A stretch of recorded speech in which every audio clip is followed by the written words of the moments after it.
Good evening. I spent over a decade walking into locked buildings.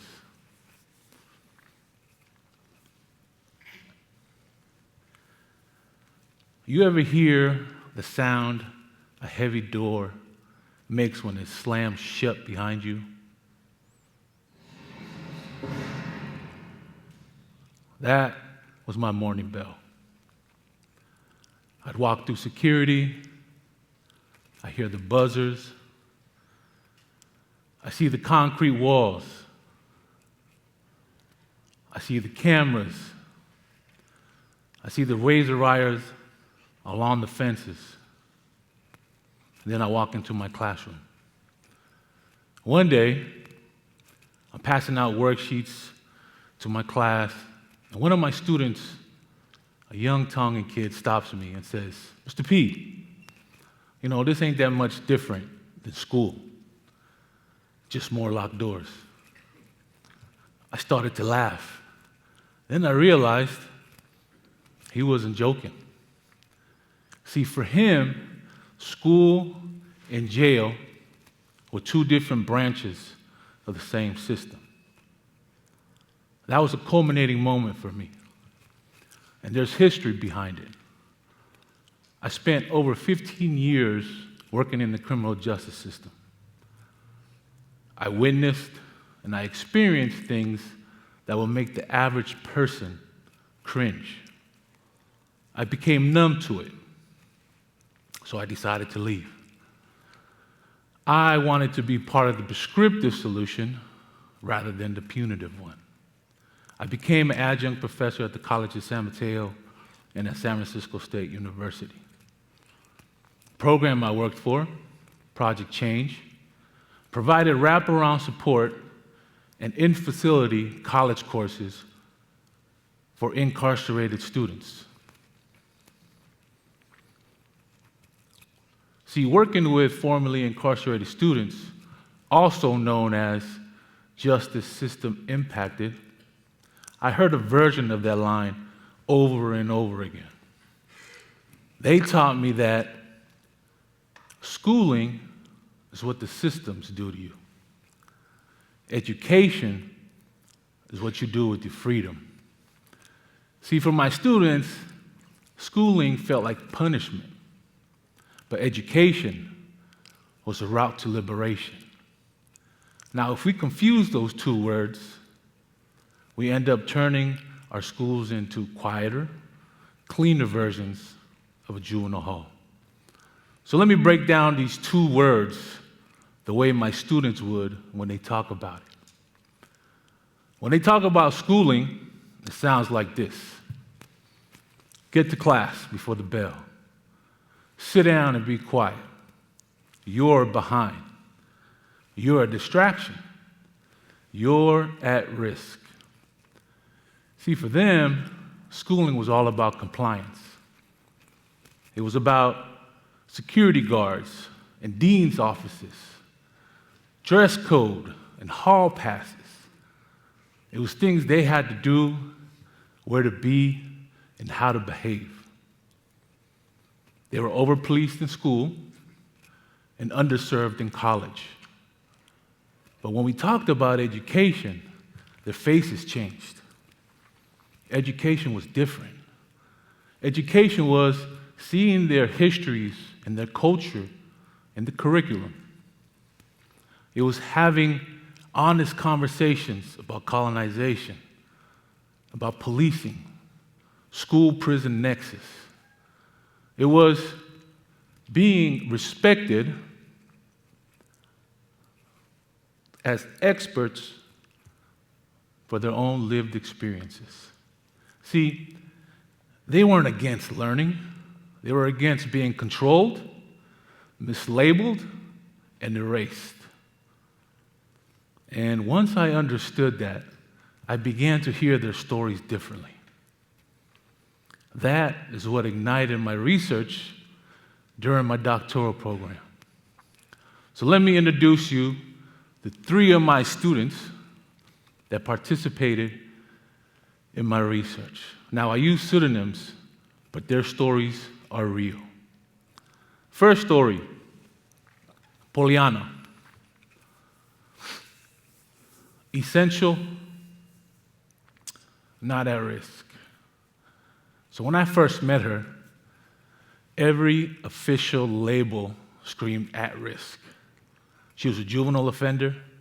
She was juggling school, probation requirements, court dates. She was taking care of her family. She was young and a parent. See, from the system's perspective, she was a truancy problem, a retention issue, another line in the report. But from her family's perspective, she was essential. She was the one taking care of the younger siblings. She was the one showing up at the hospital for appointments. She was the one navigating the many different social workers. She was the one getting on the bus to get to the other side of the city for yet another appointment. In high school, she was punished for that. Every absence was marked against her. Every late assignment was yet another lecture about responsibility. So by the time she got to our college program, she already learned how to brace for judgment. But when you build classes and you start with their reality, their schedule, their family obligations, her dreams, she actually showed up differently. She stayed late after class to talk about readings. She was able to connect theories of mass incarceration to her own lived experiences. She wrote fiercely about the world she wanted her children to grow up in. See, she wasn't unmotivated. She was overextended. She needed an education that respected her for everything she was carrying. What Poliana taught me was, at risk was the system's label. Essential was her community's truth. My second story is Susana, caught between Fatongia and school. Susana often missed class. On paper, it looked like she was irresponsible. But if you sat with her and you listened to her story, it sounded different. Fatongia. In the Tongan culture, this concept of Fatongia carries deeper meaning. It's about obligation, it's about duty and responsibility to your family, to your elders, to your church, and to your community. It's not something you do when it's convenient. It's something that when you're called upon, you honor it.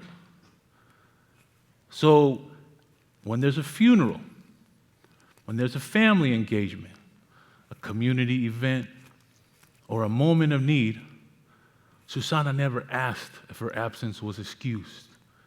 She showed up when she was called to be. School saw absence. Her culture saw character.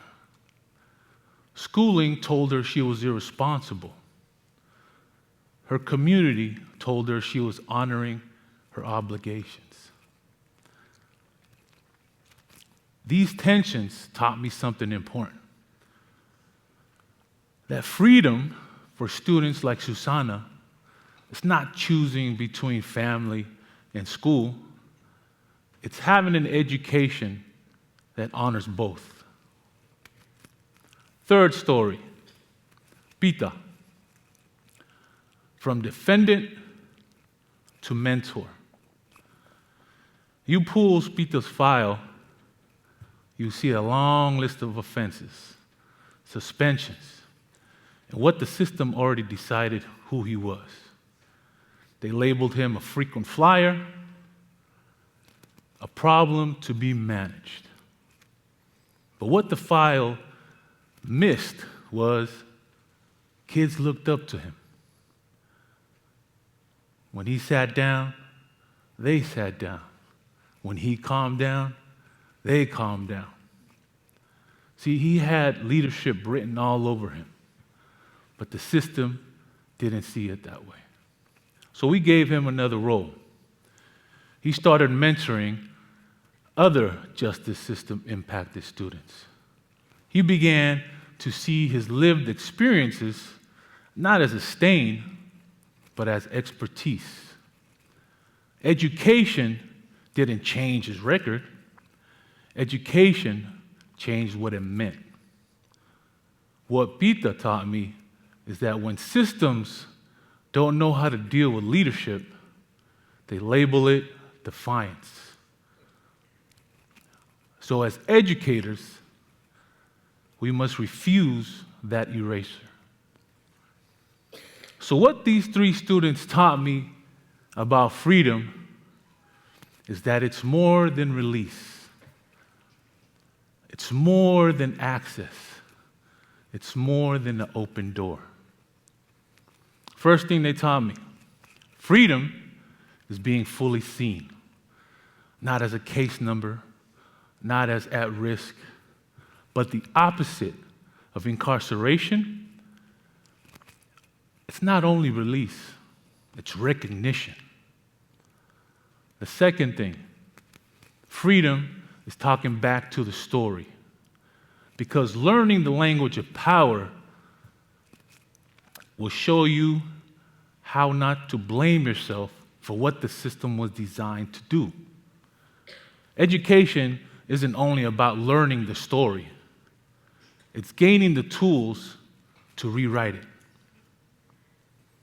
The last thing they taught me, freedom is pathways, not only open doors.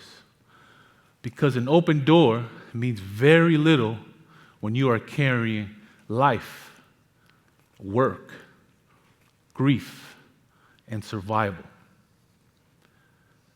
An open door, a single open door, is not freedom.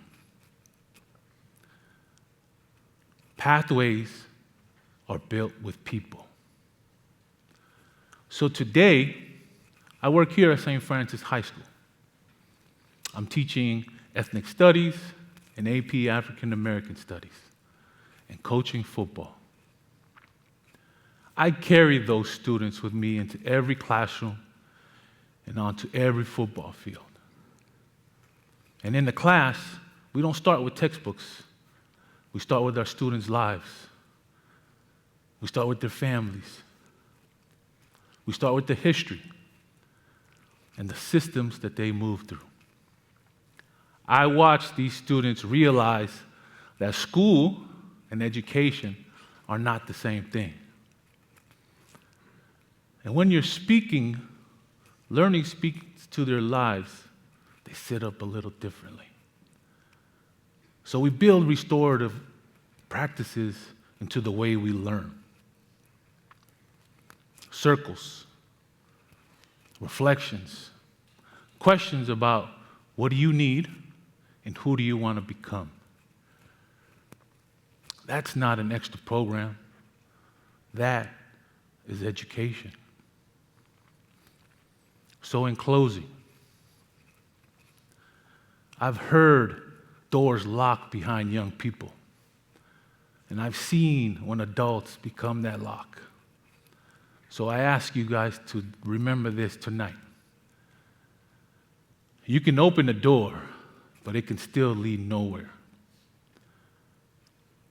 Education means more than access. It's recognition, it's relationships, and it's real pathways. That is freedom. Thank you.